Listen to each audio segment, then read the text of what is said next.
Hi guys, welcome back to my channel. Você sabe como usar a palavra mind em inglês?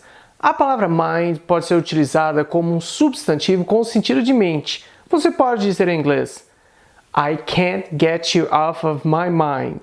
Repetindo, I can't get you off of my mind. Eu estou dizendo aqui que eu não consigo tirar você da minha mente. I can't get you off of my mind.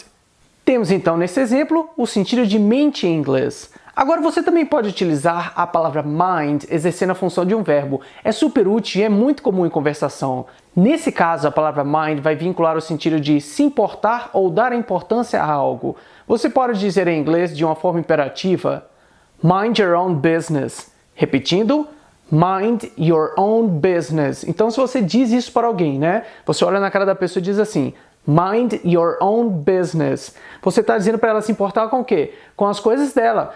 A gente tem muito, né, a tendência de pensar em business como negócio, mas business também pode ser utilizado como coisas que lhe diz respeito. Então, quando você diz para alguém, né, mind your own business, é como na nossa língua a gente diz, né, cuide da sua vida. Mas em inglês a gente costuma dizer coisas como mind your own business. Então, mind aqui está exercendo a função de um verbo que contém o sentido de se importar ou dar importância a algo. Digamos que você está em algum local e, por acaso, a pessoa ela pede desculpas, né? Ela lhe pede desculpas porque algo está demorando demais. Você está lá esperando por algo que ainda não está pronto e ela lhe pede desculpas. Ela diz em inglês, sorry for taking so long.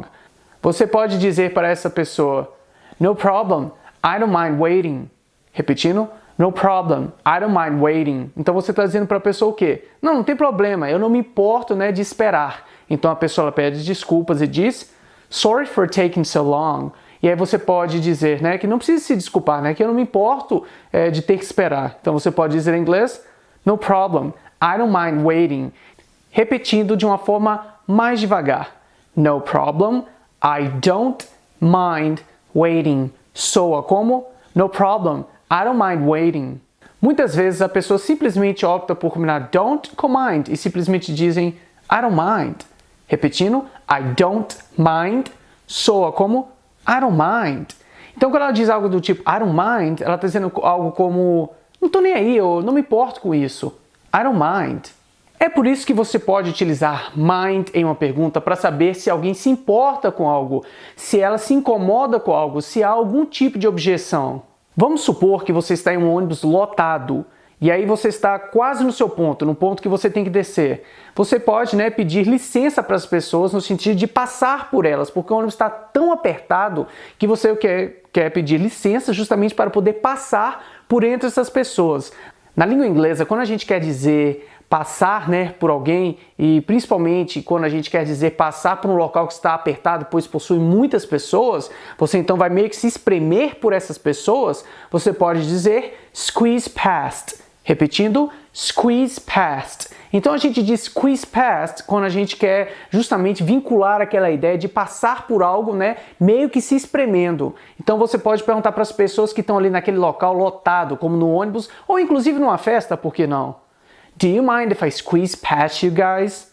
Repetindo, do you mind if I squeeze past you guys? Então você está perguntando para eles, vocês se importam, né, se eu passar por vocês? Quer dizer, você está meio que pedindo licença para essas pessoas, né? Porque você vai ter que acabar tocando nelas. Você vai se espremer por entre essas pessoas e vai acabar tocando nelas. A gente diz, né? Esse ato em inglês a gente se refere como squeeze past. E aí você pode perguntar para as pessoas, do you mind if I squeeze past you guys? Você está perguntando, você se importa, né? Você se incomoda se eu passar, né, por aqui? Do you mind if I squeeze past you guys? Agora o que é interessante é que muitas vezes na conversação a gente tende a dizer mind na pergunta sem utilizar do. É isso mesmo. Você pode dizer, por exemplo, em inglês, mind if I squeeze past you guys? Repetindo, mind if I squeeze past you guys? Poxa, Daniel, qual que é a diferença entre do you mind e mind? É simplesmente uma forma informal de você utilizar mind em perguntas, quando você justamente quer saber se há algum tipo de objeção por parte das pessoas. Você pode utilizar mind combinado ao verbo modal would de duas formas. Então, há duas estruturas que a gente pode adotar quando a gente combinar would com mind para vincular o sentido de se importaria. Você pode pedir ajuda de alguém. Digamos que você está fazendo algo que precisa da ajuda de alguém, de uma mãozinha. Você pode perguntar para essa pessoa: Would you mind giving me a hand with this? Repetindo. Would you mind giving me a hand with this? Então você está perguntando para a pessoa: Would you mind giving me a hand with this? Você está perguntando para ela: você se importaria de dar uma mãozinha, né, com isso? Would you mind giving me a hand with this? Observe que em muitos desses exemplos que nós trabalhamos agora, a gente utilizou mind e o verbo que veio na sequência veio no formato ing. Então esse é um padrão muito comum quando a gente trabalha com o verbo to mind. Digamos que, por exemplo, né, uma moça ela quer dizer para o seu futuro marido, né, que ela não se importaria em cozinhar para ele todos os dias. Ela pode dizer para esse futuro marido: I wouldn't mind cooking for you every day. Repetindo, I wouldn't mind cooking for you every day. O que ela está dizendo aqui é que eu não me importaria, né, de cozinhar para você todos os dias. I wouldn't mind cooking for you every day. Então, novamente, nós temos aquele padrão em que utilizamos mind e o verbo que veio logo após mind veio no formato ing. Uma outra estrutura que você pode utilizar para combinar would com mind é a seguinte. Primeiro vem would. Na sequência, você identifica o seu sujeito, pode utilizar um pronome pessoal como you, she, he. Você pode inclusive mencionar o nome, por que não? Depois vem a palavra mind. Logo na sequência você deve utilizar if.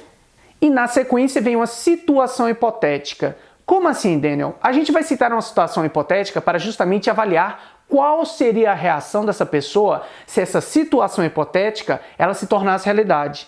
Então, novamente, a gente vai utilizar essa estrutura, né, com a situação hipotética para justamente avaliar, né, questionar a pessoa qual seria a reação dela se essa situação se tornasse realidade. Por exemplo, eu posso perguntar para um colega de trabalho, né, se o nosso chefe, chamado Jack, ele se importaria, veja, se trata de uma situação hipotética, se o nosso chefe chamado Jack se importaria se eu chegasse 5 minutos mais tarde. Would Jack mind if I arrived 5 minutes later? Repetindo, would Jack mind if I arrived 5 minutes later? Então, nesse caso, quando a gente está trabalhando com a situação hipotética, o seu verbo ele deverá vir no formato passado. É por isso que eu disse arrived. Então, eu disse, would Jack mind if I arrived 5 minutes later? Esse colega poderia muito bem me responder, yes, Jack would mind if you arrived 5 minutes later. Ou até mesmo, no, Jack wouldn't mind if you arrived 5 minutes later. Então é isso, galera. Essas foram algumas formas super interessantes de como usar o verbo e o substantivo mind em inglês. Caso eu não tenha citado qualquer outro exemplo, né, ou qualquer outra forma de usar mind que lhe deixa muito na dúvida, deixe o seu comentário aqui embaixo, que como eu digo em todos os nossos vídeos, eu vou fazer questão de responder o seu comentário. Ah, nunca se esqueça que escolas de inglês e cursos de inglês são importantes, mas blogs de inglês também. See you later, alligator. Bye.